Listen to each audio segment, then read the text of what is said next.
Hello and welcome. This is a video on the prophecies in Daniel, but just focusing on the time frames given. So first we can look at the longest time frame in Daniel, which is in Daniel 9. This prophecy is verses 24 to 27.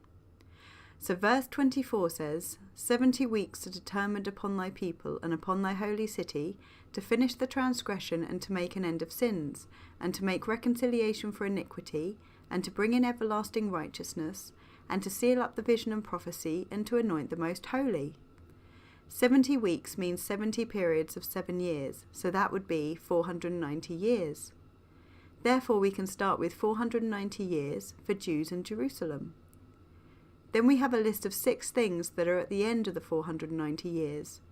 All 6 will happen at the setting up of the kingdom, so I think it's reasonable to say that at the end of the 490 years, the kingdom will be set up. Next we need to look at verse 25. Know therefore and understand that from the going forth of the commandment to restore and to build Jerusalem unto the Messiah the Prince shall be 7 weeks, and 62 weeks the street shall be built again, and the wall, even in troublous times. Now before we do anything else, we need to look at the phrase the Messiah the Prince. This translation is not in context with the rest of the Bible where these words are used. I think a more accurate translation would be an anointed leader. And an anointed leader can be someone for or against God. It just refers to someone he has put there to fulfill his will. So from verse 25 we can now put in 2 more time frames. 49 years from 7 weeks, which is 7 periods of 7, and 434 years, which is 62 weeks, or 62 weeks, which is 62 periods of 7, which together make 483 of the 490 years originally spoken about. The start of the time period is the command to restore and rebuild Jerusalem. At the end of the 49 years there's an anointed leader. Then for the next 434 years the walls and streets of Jerusalem would be rebuilt, but the times would be troubled. Then we can look at verse 26, which says, And after 62 weeks shall Messiah be cut off, but not for himself, and the people of the prince that shall come shall destroy the city and the sanctuary, and the end thereof shall be with a flood, and unto the end of the war desolations are determined. And once again we need to ensure the translation is accurate, so the part Messiah shall be cut off but not for himself, I think is more accurately translated as an anointed one will be cut down to nothing. Now the concept behind being cut down to nothing suggests more of a complete destruction, so this is someone who has gone against God. We are also told that this will happen after the 434 years, so in theory this may be able to happen any time after this, all the way up to the 490th year. But if it was after 435 years or 436 years, then I'd question why it didn't say after 435 years or after 436 years.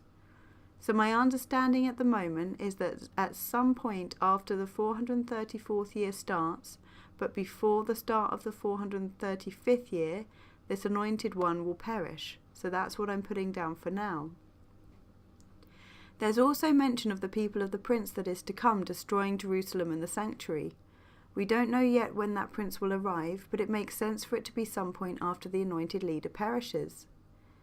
Then we have the last verse of this prophecy, verse 27.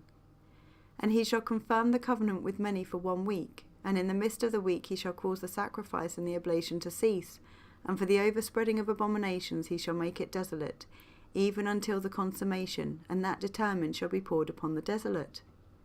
So the prince will confirm a covenant with many for 7 years, and in the middle of the 7 years he will break it, and at that point sacrifice and oblation will cease, and there will be numerous abominations. We have 7 years left on the 490-year time frame, and a 7-year covenant. At the moment I have put them to run concurrently, but that may not be the case. But we cannot know that at the moment, so I'll leave it as it is until we have more information that may confirm it or show it needs to be altered. So after the 7 years are put in, the 3.5 years can be added. I also think it's reasonable to move the people of the prince that destroy the city and the sanctuary to the second half of the 7-year covenant, as that would tie in with the sacrifice and oblation ceasing. For the moment we have a decent broad outline from Daniel 9. However, there is also the prophecy in Daniel 8 with a time frame. This is verses 9 to 26. This prophecy speaks of the fierce king, or little horn as he's also known. I do regard him as the same person as the prince in Daniel 9. The relevant verses for the time frame are verses 13 and 14. So this time we're going to start with verse 14. And he said unto me, unto 2,300 days, then shall the sanctuary be cleansed. So now we have our next time frame, 2,300 days until the sanctuary is cleansed.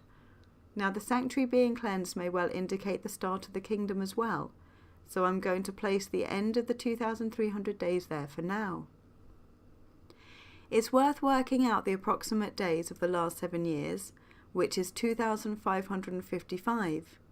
Using this, we can approximate, and it's definitely an approximation, of there being 8 to 9 months, or around 255 days from the start of the covenant to the start of the 2,300 days. Then we can check verse 13, which says, Then I heard one saint speaking, and another saint said unto that certain saint which spake, How long shall the vision concerning the daily sacrifice and the transgression of desolation, to give both the sanctuary and the host to be trodden under foot? So we have some events that will happen in the 2,300 days. The daily sacrifice and the transgression of desolation is the start of the last 3.5 years. So we know that's part of the 2,300 days and that these time frames run together. But it also says about both the sanctuary and the host are to be trodden under foot, but not destroyed or killed at this point. So if that's the beginning of the 2,300 days, then we can conclude that the sanctuary and the host, which is a term for true believers, may well be at the mercy of this prince at this time. We can also know this prophecy fits with Daniel 9, as in Daniel 8 verse 11 it says, Yea, he magnified himself even to the prince of the host, and by him the daily sacrifice was taken away, and the place of the sanctuary was cast down. From Daniel 9 we know this happens in the middle of the 7-year covenant. This is the same event. And Daniel 8:25 says, And through his policy also he shall cause craft to prosper in his hand, and he shall magnify himself in his heart, and by peace shall destroy many. He shall also stand up against the prince of princes, but shall be broken without hand. This also gives a clue as to the covenant being spoken of in Daniel 9. It may well be a peace covenant between many, so I'll put that in as well. We can also learn that this little horn or fierce king or prince is destroyed by Jesus when he returns, so I'll put that in just before the kingdom is set up. The last time frame in Daniel is Daniel 12, where 3 time frames are given. So for this we need verses 7 to 12. So verse 7 says, And I heard the man clothed in linen, which was upon the waters of the river, when he held up his right hand and his left hand unto heaven, and swear by him that liveth for ever, that it shall be for a time, times, and an half. And when he shall have accomplished to scatter the power of the holy people, all these things shall be finished. Now we know the power of the holy people being scattered is the end of the time, times, and a half. But how do we know when to start this time period and what it actually means? Well, Daniel didn't understand it either, so he asked for clarification, which was given to him as written in verse 11. And from the time that the daily sacrifice shall be taken away, and the abomination that maketh desolate set up, there shall be 1,290 days. So if this relates to the time, times, and a half, then the start of this time frame, or the 1,290 days, would be the taking away of the daily sacrifice and the abomination of desolation being set up. That sounds like the middle of the 7-year covenant that we've already looked at.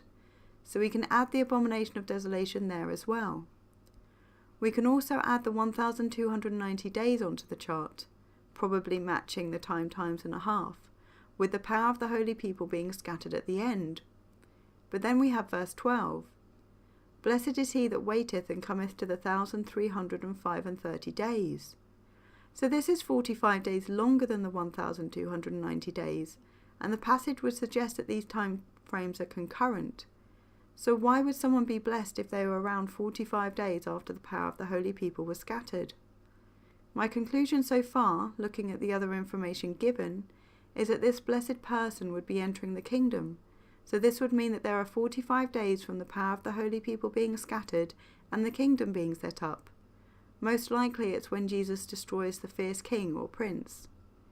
So Adding this in completes the picture as much as I can for Daniel prophecy timeframes. So now we have an idea of how the timeframes in Daniel fit together. They all work with one another and they all build on one another to give a clearer picture. There is more information written on these prophecies in Daniel, especially Daniel 11, but that's something I plan to go through in another video. Thank you for listening, and God bless.